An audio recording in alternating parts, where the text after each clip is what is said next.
Okay, let's dive into this. Welcome to the Explainer.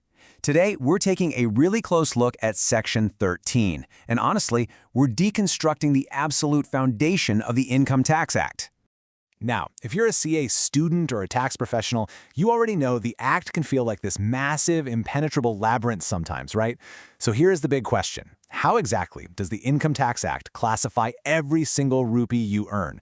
Because whether you're bringing home a steady paycheck or, racking up business profits, the tax code absolutely needs a sorting mechanism. And the way it categorizes your earnings right at the source, well, that dictates literally everything that follows. And to really get this, we're looking directly at the official text from the Government of India. This is the actual extract of Section 13, straight from the Ministry of Finance. I always love starting right here because it establishes the strict legal reality of our framework. No textbook summaries, no external interpretations yet, just the raw, actual statute. And it's remarkably concise. It's really just a few lines long, but the sheer power packed into these sentences completely governs the tax fate of millions. So let's break down exactly where this sits and what it actually says. First up, let's look at the neighborhood where Section 13 actually lives. It sits squarely within Chapter 4 of the Act, which is explicitly titled Computation of Total Income. Now, this macro context is absolutely crucial. Section 13, it isn't about setting tax rates, and it isn't about filing deadlines. It's specifically positioned as the absolute starting line for calculation. I mean, you simply can't calculate what you owe until you know what you actually have, right? Chapter 4 is basically the engine room where that calculation happens. And Section 13, that's the very first mandatory step in that engine room. So, let's get into the text itself. It starts with this really classic piece of legislative drafting. The section opens with, "Save as otherwise provided in this Act." Let's just pause on that for a second. This right here is a massive statutory caveat. Basically, it means that what follows is the universal, general rule, but the lawmakers are acknowledging right out of the gate that they've built exceptions elsewhere in the Act. It's kind of their way of saying, hey, unless we specifically tell you to do something different in another section, this is the absolute law of the land. It establishes a strict baseline, for sure, but it intentionally keeps the door open for those specific legislative carve-outs. Moving right past that caveat, we hit the core mandate. The text explicitly says all incomes shall be classified. Look at those words, all incomes, not some of them, not most of them, literally every single taxable receipt. And the word shall.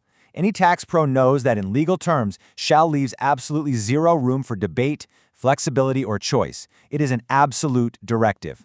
It just goes to show the inescapable, overarching reach of this section across the entire tax code. There is no opt-out button here. Every single rupee that enters the tax net is forced through this mandatory sorting process. And this brilliantly illustrates something else. The statute explicitly states this classification happens for two distinct purposes: the charge of income tax and the computation of total income. Now, you might be wondering, why list both? Well, it's because they are conceptually very different legal actions.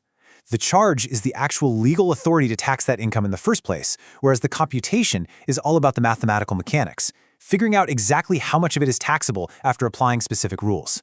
So this dual purpose guarantees that the classification serves both the core legal philosophy and the practical arithmetic of the tax code. So what exactly are these categories? Well, the statute provides exactly 5. Here they are, the 5 statutory heads of income mandated by the Ministry of Finance. Salaries, income from house property, profits and gains of business or profession, capital gains, and income from other sources. So this is your comprehensive high-level overview. Basically, if your income is taxable, it absolutely has to fit into one of these 5 specific boxes.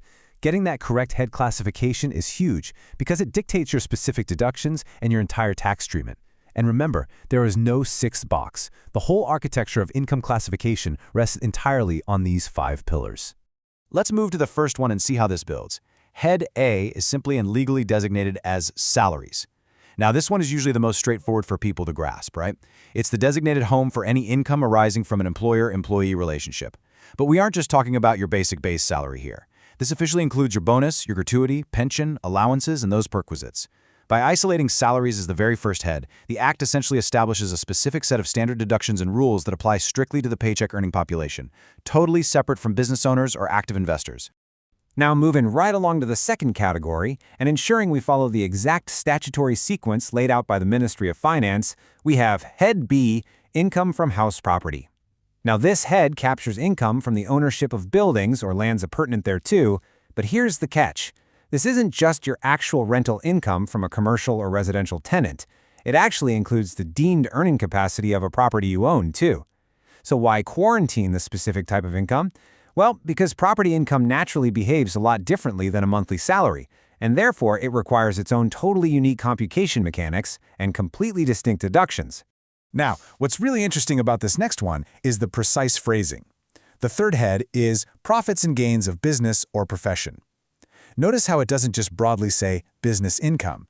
It explicitly links both commercial ventures and independent professions.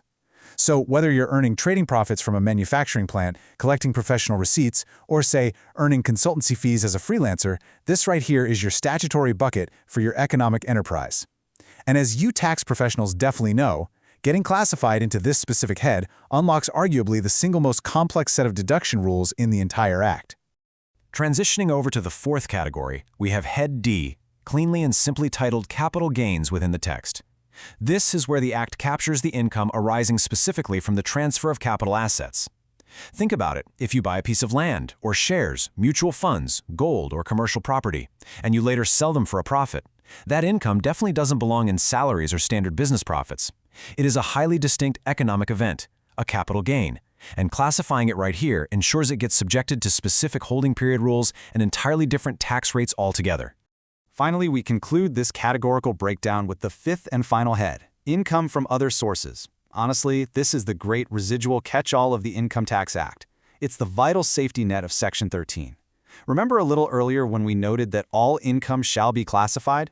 Well, if a taxable income, like, say, interest from your bank, lottery winnings, taxable gifts, or applicable dividend income, if it doesn't meet the strict criteria for those first four heads, it automatically falls right in here. This brilliant mechanism guarantees that no taxable receipt can ever escape the system just because it doesn't fit neatly into the other categories. So here is the ultimate takeaway, and this is absolutely crucial to remember. The exact same receipt can actually be taxed differently depending on the specific facts. Let me give you an example. Rental income from letting out a house is generally going to be house property income, right? But if that letting is part of a systematic ongoing business model, like running a hotel or a bustling business center, well, it suddenly becomes PGBP. Section 13 really is the absolute foundation of income computation, mainly because the entire Income Tax Act applies deductions, exemptions, and computation provisions headwise. So if all your income must fit into these rigid buckets, how does the rest of the Act govern the exceptions?